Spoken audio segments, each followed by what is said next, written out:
Today we're going to talk all about reaching out to planners. You're not crazy. Reaching out to planners probably isn't working for you these days.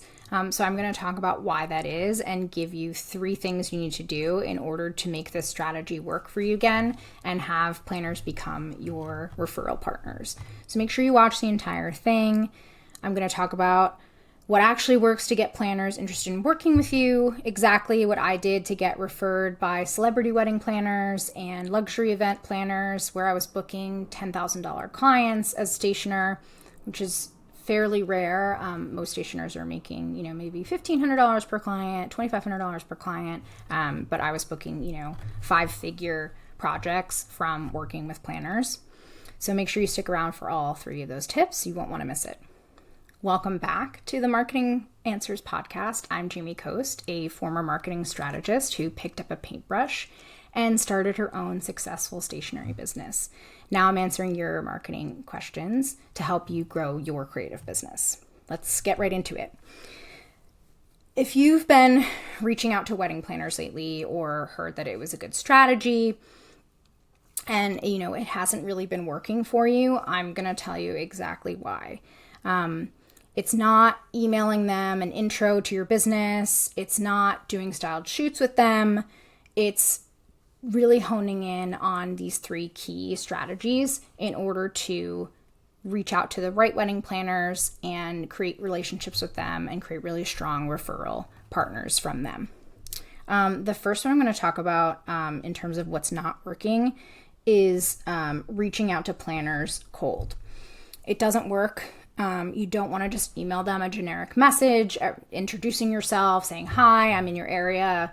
I do stationery, I do photography. That sort of stuff doesn't work anymore. The planners are getting really inundated with lots and lots of messages. And so you don't want to be just another email in their inbox. You want to be somebody that they want to reach out to based on that. So what to do instead is first, make sure that any planner you want to work with, you're following them on social media first, you're interacting with their content in a genuine way, commenting on it, liking it, sharing it, that sort of thing. So that by the time you reach out to them, you should be hopefully a warmer person to them and not just a cold email, but it should actually be a little bit of a warmer email because they've seen your name, they've recognized you just from engaging with their content. And who doesn't like that, right? Who doesn't like to have their content seen and feel like it's being heard and engaged with, and feel like they're not just shouting into the void every time they post a photo carousel, but actually getting real engagement from different wedding vendors. It's, it adds value to them in addition to just introducing yourself to them before you actually reach out. Then when you do send them an email, what you want to do is send them an email that's personalized to their business. So I would write something like, I think our clients and your clients have a similar aesthetic because, and then I would include language usually that I found on their website or that they used on their social media profile in order to connect the dots for them and say, why I'm a good fit for their business and their types of clients. Or I would say something like, I think your approach to offering unique hospitality experiences aligns with my business promise to offer non-cookie cutter stationery. Again, I would take something from their website, usually one of their taglines or, any differentiating factor that I could find on their website and align it with my business. And so I was already telling them up front that, I've done research on you. I'm not just reaching out to thousands of planners that don't make sense for my business. I'm actually reaching out to you for a reason. So those tips will really help in order to establish a good rapport with planners instead of just reaching out to them cold. The second one is not offering value in your email. So again, you don't want to just introduce yourself. You really want to add value to the planner in some way.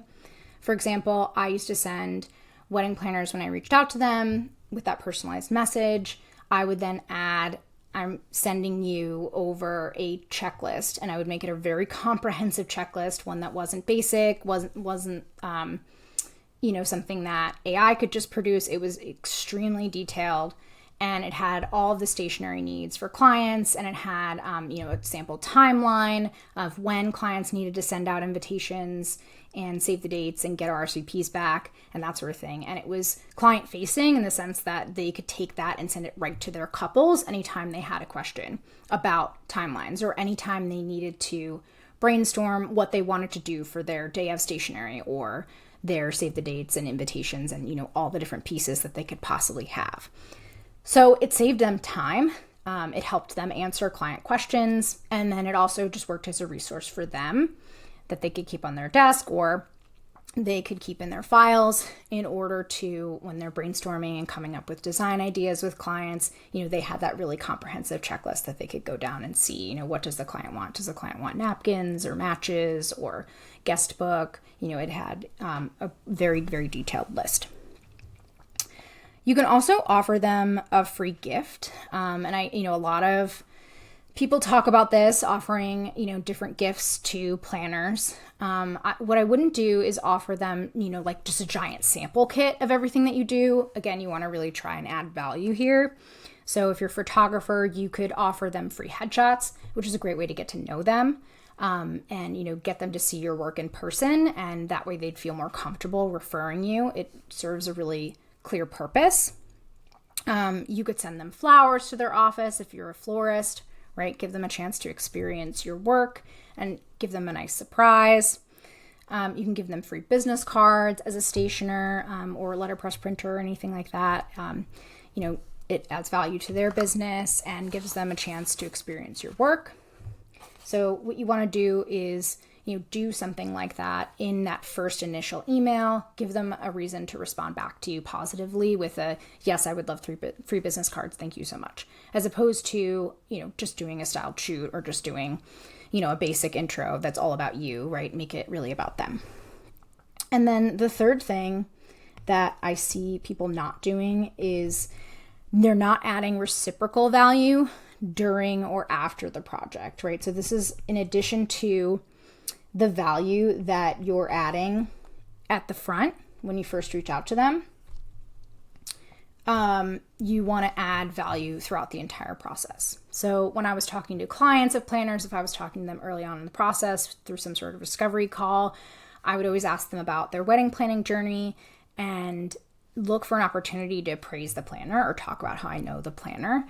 Just create that personal connection point, and, give the planner kudos, right? Who doesn't love that? So I would, say things like, oh, isn't Allie so great to work with? I'm sure she's making the process so easy for you. Or isn't Christina so fun? She makes everything seem so effortless and, really focuses on all the fun parts of your wedding. So something like that, build rapport with them, make them feel like they made a really good choice in hiring a wedding planner, but also building rapport with the planner. Whether they're on the call or not, it will get back to them that, you said really nice things about them. Then when I would send over a proposal, I would always offer a free gift to the client that I didn't normally offer within my packages and say it's because they're working with whoever the planner is.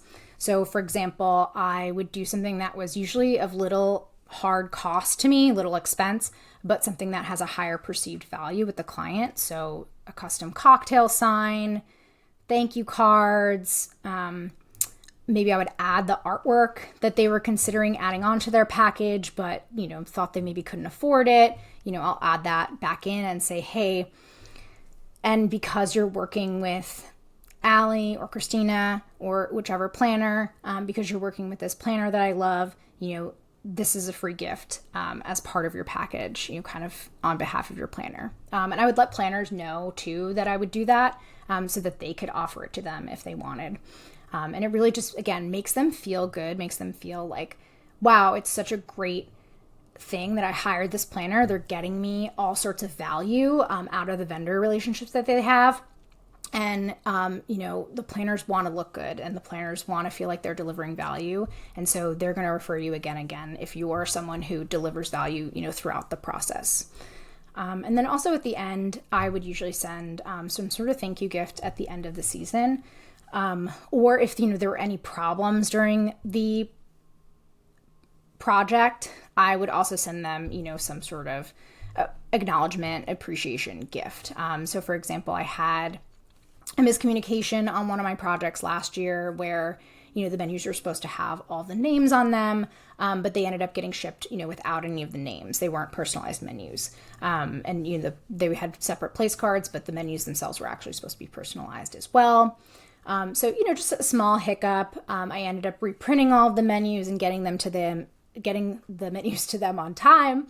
Of course, but then I also just sent a, Starbucks gift card of $10 to the planner and to the planner's assistant to just say, hey, so sorry, there was a communication. Even though it wasn't necessarily, my fault at the end of the day, there was sort of miscommunication on both sides, right? Like I was told at the beginning that they wanted names on the menus, but then, the proof didn't have the names and they approved the proof, right? So there's fault on both sides there. And so just acknowledging that what your part was in it, taking accountability, is something that cements your relationship with a planner. And then I usually did an end of the season gift as well. So to any of the planners who referred me, more than one project, somebody who I wanted to keep working with again and again, I would usually send them some sort of gift basket, themed to what they like if I knew them really well, or just, a generic comfort basket for celebrating the end of the season, going into that slower season, and reminding them that I had a great time working with them and thanking them for any of the leads that they gave to me. So I'd usually spend, anywhere from $100 to $200 per planner, and, maybe had 5 really good planners that would refer me thousands and thousands of dollars each season. So I, would do that. So as a reminder, in order to reach out to planners and have success instead of just getting ghosted, you want to make sure you're sending warm emails by reaching out to them in other ways from the beginning. You want to make sure you're adding value to that outreach and not just sending them a plain intro email. And then you also want to make sure you're delivering reciprocal value throughout the entire process and at the end of the project as well. If you have a question about your business that you'd like me to answer on the show, head over to marketinganswerspodcast.com/ask. I'll link to it also in the show notes. I love answering real questions from real creative business owners every week. So if you put your questions there, it could end up in the show. And if you want to know other ways of getting clients beyond planners, check out my previous episode. I'll link to it on how to get consistent clients.